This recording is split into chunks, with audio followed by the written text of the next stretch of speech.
अमरावती जिल्ह्याचे खासदार बळवंतरावजी वानखळे यांचं खासदार झाल्यावरही कुटुंब किती साधं आहे हे पहा पहिल्यांदा गन्ना काफन्ना यूट्यूब चॅनलवर।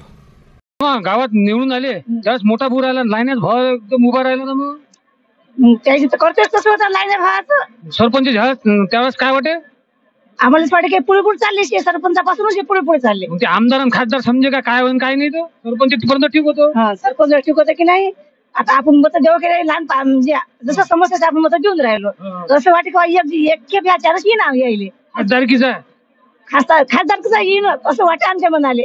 मी तर असे म्हणू की द्या बाबा मला आमदारच पावते यायले। आता खासदार झाले ते, आता तर लय झाले। तुम्हाला काय म्हणते मग वहिनी म्हणते काय म्हणजे ते खेळले कसं आई म्हणतात ती तसेच म्हणतात, म्हणजे आईसारखीच राहील ना मी त्याच्यासोबत। म्हणजे असं वाटली नाही मला माहिती होत म्हणून ते बायको बिको चांगली आहे तिची पटते ते मस्त आहे ते।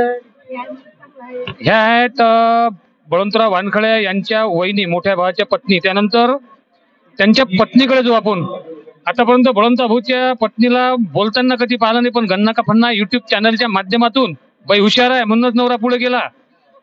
ते 2 चक्के जे असते की सायकलचे त्यातलं हे 1 चक्का आहे। वहिनी मग तुमचं लग्न झालं त्यावेळेस तुम्ही तुमच्या बापाने कोणत्या याच्यावर दिलं तर मग म्हणजे कोणता हिशोब होता बा, जमिनीवर दिलं का हे सर्व्हिस राहा त्याच्यावर दिलं? बस बाबाने हेच पाहिलंय, पण पोरगा दारूचा थेंब पण घेत नाही। तुम्हाला कसं माहित दारू पेत नाही म्हणून? दारू पेत नाही म्हणजे बाबाचा विश्वास होता, बाबाने पाहिलं त्याला लोक सांगत गेले बा कुटुंबातला आहे, भावाच्या म्हणण्यानं ऐकणार आहे सगळं, म्हणजे भावावर सोडून दिलं होतं त्यानं की बा मुलगी भाऊजाई पाहिजे तेच मान्य। का वहिनी आता तुमच्या मैत्रीण असतील म्हटलं, पहिल्यांदा सरपंच झालं त्यावेळेस तुमच्या मैत्रिणीने सांगितलं सरपंच झाला, जिल्हा परिषद झाला, सदस्य झाला, त्यावेळेस मग तुमच्या मैत्री तुम्ही माहेरी जाता तर मग तुमच्या मैत्रिणी तुम्हाला विचारत असतील ना? हो काय म्हणतात त्या मैत्रिणी फक्त माझ्यासाठी देवाजवळीच प्रार्थना करत होते की बा देवा म्हणजे ही गरीब आहे बा, शांत आहे, हिल नवरा गरीब भेटला पाहिजे। नवरा तुम्ही गरीब केला का ओरिजिनलच गरीब होता? नाही ओरिजिनलच गरीब आहे ते। मग आता तुमच्या मैत्रिणी म्हणत असतील ना खासदार आमदार झाल्यानंतर काय म्हणून? हो म्हणजे खूप आनंद झाला त्याला की बा माझी गरीब मैत्रीण बा खासदार झाली, आमदार झाली, नंतर खासदार झाली। खूप आनंद आहे, खूप खुश आहेत त्या पण खुश आहेत। हो बरं तुम्हाला आमदार झाल्यानंतर खासदार झाल्यानंतर काही फरक वाटला का नवऱ्यात? काहीच नाही बदललेच नाही? नाही जसे आहेत तसेच आहेत ते। तुमच्यात काय फरक वाटला?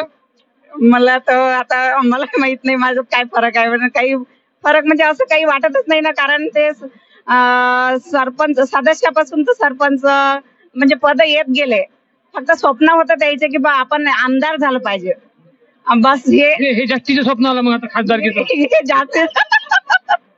हो म्हणजे कारण कसं स्वप्नात पाहिलंच नव्हतं, म्हणजे असं वाटलंच नव्हतं की बा खासदार होतील म्हणून।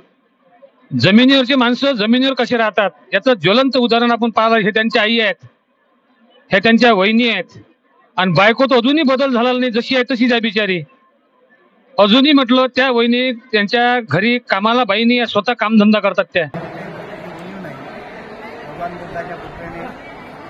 हे त्यांचे मोठे भाऊ आहेत।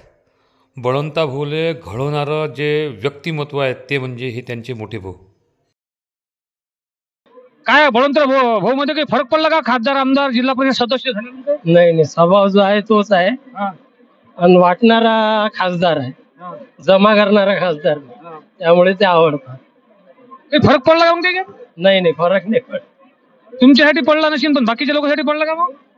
नाही ना, मला तरी असं वाटत नाही। म्हणजे बळवंतराव भाऊ जसे आहेत तसे आहेतच। हे होते दर्यापुरात ज्यांना टाटा म्हणून ओळखले जाते असे मालपाणी साहेब।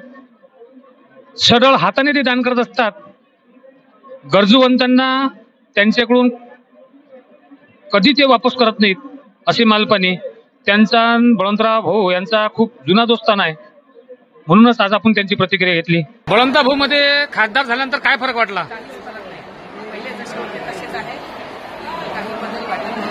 त्याच्या कुटुंबात पण नाही, ही त्यांची पत्नी आहे, ती पण जशी आहे साधी तशीच आहे, ही त्यांची आई आहे, ती पण जशी आहे तशीच आहे। अरे म्हणते बळवंतराव भाऊच्या बायकोला त्यासारखं कोणी त्यांना आवडत नाही। हा. राहणीमाने प्रत्येकाच्या आवडीचा विषय आहे.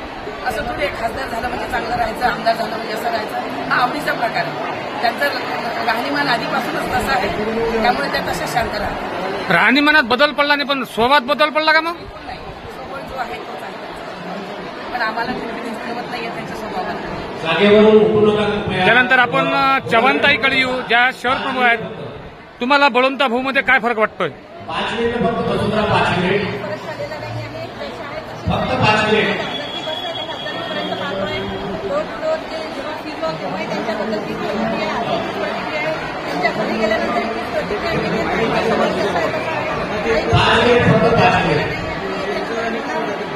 विचारसरणी आहे आणि तोच ऍटिट्यूड, म्हणजे जसं आपण भेटायला गेलं तर अगदी स्वतः उठून उभे राहतील, नमस्कार, म्हणजे असं अपेक्षितही नसतं, अशा गोष्टी घडून येतात. आणि आपल्याला असं वाटतं खरंच आपण आपल्या घरीच आलो का, आपल्या मोठ्या भावाला भेटायला आलो का. वहिनींचंही तसंच आहे. मी पहिला कार्यक्रम जेव्हा पाहिला 9-10 वर्षापूर्वी, तेच कौटुंबिक जिव्हाळा आजही कायम आहे. अगदी बळवंत भाऊ आरोग्य सभापती होते तेव्हापासून सुरू झालेला कार्यक्रम आहे वाटतं हा, आणि 7-8 वर्ष झाले असतील.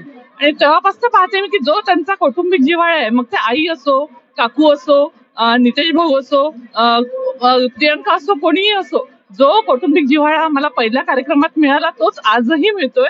आणि त्याबद्दल मी खरंच आभारी आहे की असं एक नवीन काहीतरी उपक्रम या लोकांनी सुरू केलाय.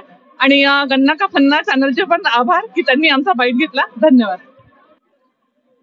बळवंत भाऊ, हा सातत्यानं तुम्ही 9 वर्षापासून कार्यक्रम चालू ठेवता. मी जेव्हा महिलांच्या मुलाखत घेतल्या तेव्हा महिलांचं असं म्हणणं होतं की नवनीत राणा यांनी साड्या वाटपात आणि बळवंत भाऊ हे जे साड्या वाटतात यांच्यात खूप काही फरक आहे. हा तुम्ही फरक कसा काय जाणू दिला नाही? फरक कशाचा फरक, ते साड्या वाटते निवडणुकीसाठी. मी निवडणुकीसाठी साड्या वाटतात थोडा जागा. हो ना, निवडणूक झाल्यावर वाटवलं तुम्ही. अरे हो ना, हा भाऊबीजेचा कार्यक्रम आहे, तो काही निवडणुकीचा नाही किंवा साड्या वाटपाचा कार्यक्रम नाही. साड्या काही वाटप हे असं म्हणजे हे नाही, ते मतदानासाठी काही लालूच नाही. ते हा माझा कौटुंबिक सोहळा आहे, भाऊबीजेचा सोहळा आहे. अनेक वर्षापासून चालू आहे, तो सातत्यानं चालू आहे.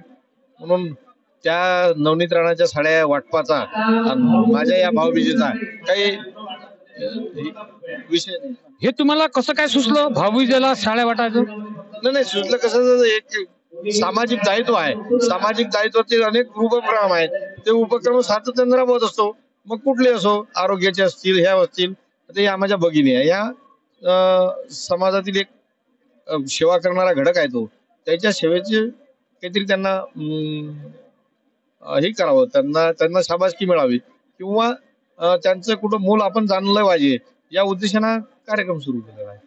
शॉर्ट पण मनातून जे त्यांनी भाऊबीजेला साड्या वाटप केलं, खरंच असं दायित्व प्रत्येकाला मिळो हीच ईश्वर चरणी प्रार्थना करतो.